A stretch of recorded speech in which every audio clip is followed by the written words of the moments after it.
तो होली से पहले केंद्रीय कर्मचारियों की क्या सैलरी बढ़ने वाली है और डीए में कितने हाइक की उम्मीद की जाए। वेतन के साथ साथ पेंशन भी बढ़कर आएगा। केंद्रीय कर्मचारियों के लिए बड़ी खुशखबरी आ गई और होली से पहले खाते में मोटा पैसा आएगा। डीए पर ये एक बड़ा अपडेट आ रहा है, वो आपको बताएं। 20,000 से 1 लाख तक की सैलरी वालों की कितनी इसके बाद सैलरी बढ़ जाएगी, उदाहरण के जरिए मोटा मोटी एक पूरा कैलकुलेशन समझाने की कोशिश करेंगे। इसका फॉर्मूला क्या होता है, बहुत अंदर नहीं जाएंगे फॉर्मूले पे, पर इसका फॉर्मूला क्या होता है, कितने बेसिक पे वाले कर्मचारियों की सैलरी कितनी बढ़ेगी, ये सारे कैलकुलेशन फौरी तौर पर मोटा मोटी समझेंगे। नमस्कार, आपके साथ में ललित प्रजापति। केंद्रीय कर्मचारियों और पेंशनर्स को जल्द बड़ी खुशखबरी मिल सकती है। लेबर ब्यूरो की तरफ से दिसंबर 2025 का AICPI IW, ध्यान से सुनिए, AICPI IW क्या होता है? ये होता है सर्व वस्तु उपभोक्ता मूल्य सूचकांक। इसी के जरिए सारे हाइक और इसी के इर्द गिर्द सारे हाइक होते हैं। तो इसका डेटा जारी होने के बाद अनुमान लगाया जा रहा है कि महंगाई भत्ता और महंगाई भत्ता राहत, एक होता है DA जो कर्मचारियों को मिलता है, एक होता है DR डियरनेस रिलीफ, ये मिलता है पेंशनर्स को। तो DA और DR माना यह जा रहा है कि 2-2% ये बढ़ाया जा सकता है। अब वास्तव में कितना बढ़ेगा ये तो सरकार की घोषणा के बाद ही साफ होगा।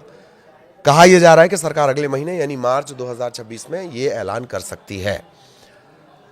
अब यहां ये जान लीजिए कि 7वें वेतन आयोग 7th पे कमीशन का समय 31 दिसंबर 2025 को खत्म हो गया, पर 8वें वेतन आयोग की सिफारिश होने, उसके लागू होने तब तक बहुत टाइम लग जाएगा। तब तक महंगाई से राहत कैसे मिलेगी? तब तक जो राहत मिलेगी वो 7th पे कमीशन के हिसाब से मिलेगी। इसी के हिसाब से डीए का कैलकुलेशन होता रहेगा। आपको बता दें कि सरकारी कर्मचारियों के बजट पर महंगाई का असर ना हो, इसे एडजस्ट करने के लिए महंगाई भत्ता टाइम टू टाइम सरकार बढ़ाती है। केंद्र सरकार साल में 2 बार जनवरी और जुलाई में डीए बढ़ाती है। इसका कैलकुलेशन बेसिक पे के हिसाब से किया जाता है। ऐसे में डीए बढ़ने पर कर्मचारियों की सैलरी बढ़ जाती है और डीआर बढ़ने पर पेंशनर्स की कुल पेंशन बढ़ जाती है। DA DR का जो कैलकुलेशन है वो AICPI IW के 12 महीने के औसत के आधार पर किया जाता है।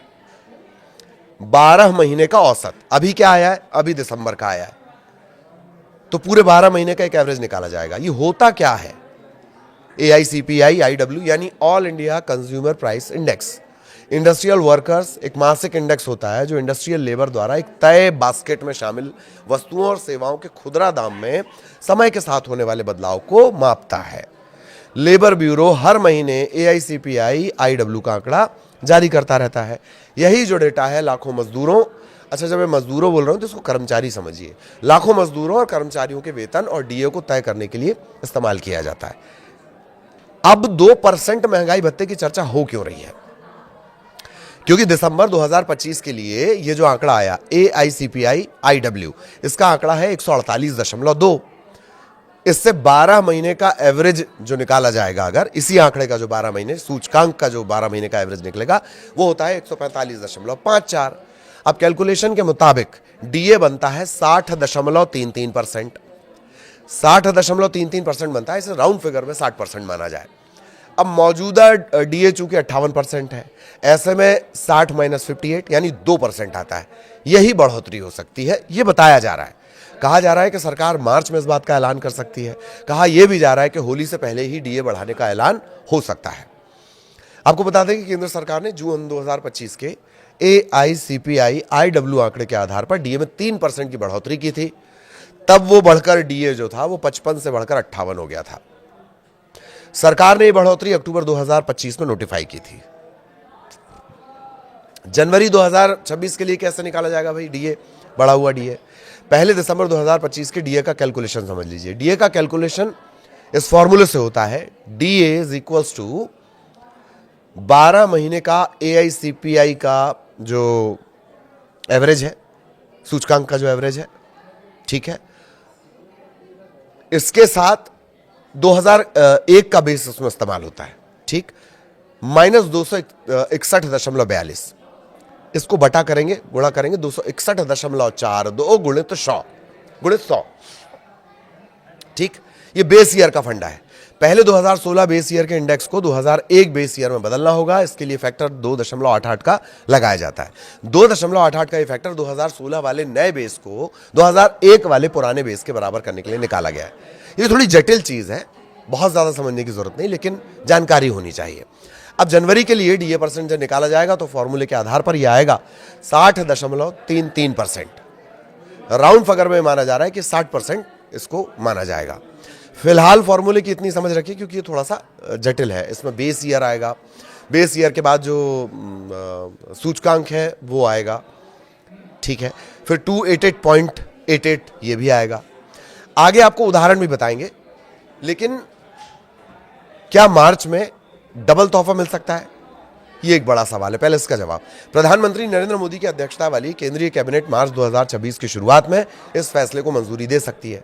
चूंकि ये बढ़ोतरी 1 जनवरी 2026 से लागू मानी जाएगी, इसलिए कर्मचारियों को सिर्फ बढ़ी हुई सैलरी नहीं मिलेगी बल्कि पिछले महीनों का पूरा एरियर मिलेगा। तो इसका मतलब यह है कि अगर मार्च में घोषणा होती है तो होली के आसपास आने वाली सैलरी में फरवरी महीने का बढ़ा हुआ वेतन और जनवरी का जो बकाया एरियर है वो जुड़कर आ सकता है। त्योहार के मौके पर एक मुश्त राशि मिलना किसी तोहफे से कम नहीं है। पेंशन भोगियों के लिए भी ये उतनी बड़ी राहत की खबर होगी क्योंकि उनकी महंगाई भत्ता कर्मचारियों का होगा, महंगाई राहत किसकी हो गई? पेंशनर्स की हो गई। उनमें भी इसी अनुपात में बढ़ोतरी होगी। मौजूदा बढ़ोतरी 7वें वेतन आयोग की सिफारिशों के तहत की जाएगी। अब तक 8वें वेतन आयोग के गठन या लागू होने को लेकर सरकार की तरफ से जो टाइम पे अपडेट दिए जाते हैं, औपचारिक हरी झंडी हालांकि इसे मिली नहीं है। तो ये डीए बढ़ोतरी 31 दिसंबर 2025 को 7वें वेतन आयोग के औपचारिक समापन के बाद पहली समीक्षा होगी। अब एक मोटा मोटी आपको उदाहरण बता देते हैं। सैलरी स्लैब से आप समझ सकते हैं 20,000 से 1 लाख तक की सैलरी वालों की कितनी सैलरी बढ़ेगी। मौजूदा समय में 58%, 2% का इजाफा तो बढ़कर ही कितना हो जाएगा? 60%। इसमें केंद्रीय कर्मचारियों की सैलरी भी बढ़ जाएगी। मौजूदा डीए 58 और अब 60%। डीए पर अलग अलग बेसिक सैलरी के हिसाब से एक मोटा मोटी बढ़ोतरी कैसी होगी, इसे कैलकुलेशन से समझा जा सकता है।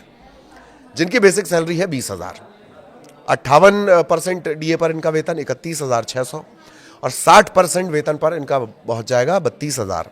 तो मासिक बढ़ोतरी कितनी होती? 400 रुपये। बेसिक सैलरी अगर 30,000 है, 58% के हिसाब से 47,400, 60% के हिसाब से 48,000, मासिक बढ़ोतरी 600 रुपये। जिनकी सैलरी 40,000 के स्लैब में है, 58% के हिसाब से 63,200, 60% के हिसाब से 64,000, महीने की बढ़ोतरी 800 रुपये। बेसिक सैलरी 50,000, 58% के हिसाब से 79,000, 60% के हिसाब से 80,000, मासिक बढ़ोतरी 1,000 रुपये की। बेसिक सैलरी 60,000 के स्लैब में, 58% के हिसाब से 94,800, 60% के हिसाब से 96,000, 1,200 रुपये की बढ़ोतरी। 70,000 के हिसाब से देखा जाए, 58% 1,10,600, 60% 1,12,000, महीने की बढ़ोतरी 1,400 रुपये। और जिनकी बेसिक सैलरी 80,000, 58 के हिसाब से 1,26,400, 60% के हिसाब से 1,28,000 ये पहुंचेगी। तो 1,1600 की मोटा मोटी इसमें बढ़ोतरी होगी। इसी तरीके से भी आगे के स्लैब है उसको आप 58 के हिसाब से और 60 के हिसाब से कैलकुलेट कर सकते हैं। बट मोटा मोटी ये जो बढ़ोतरी है ये हम आपको एक बता रहे हैं कि ये 2% अगर इजाफा होता है तब होगी। ये ऐलान के बाद ही क्लियर होगा। कुल मिलाकर देखा जाए तो केंद्रीय कर्मचारियों की जो सैलरी है सालाना 4,800 रुपये से 24,000 तक की इसमें बढ़ोतरी होगी अलग अलग स्लैब के हिसाब से। हालांकि 1 लाख से जो बेसिक 1 लाख से ज़्यादा बेसिक जो कर्मचारी सैलरी पाते हैं उसकी और ज़्यादा बढ़ेगी, उसका कैलकुलेशन हमने आपको नहीं बताया। लेकिन डीए में कितनी बढ़ोतरी होगी इसे लेकर अभी केवल कयास और अनुमान ही लगाए जा रहे हैं। वास्तविक बढ़ोतरी सरकार की जो घोषणा है उसके बाद ही पता चल पाएगी। तो अभी ये बिल्कुल क्लियर नहीं होगा। आगे इससे जुड़ा अपडेट जो भी रहेगा वो आप तक पहुंचाएंगे। नमस्कार।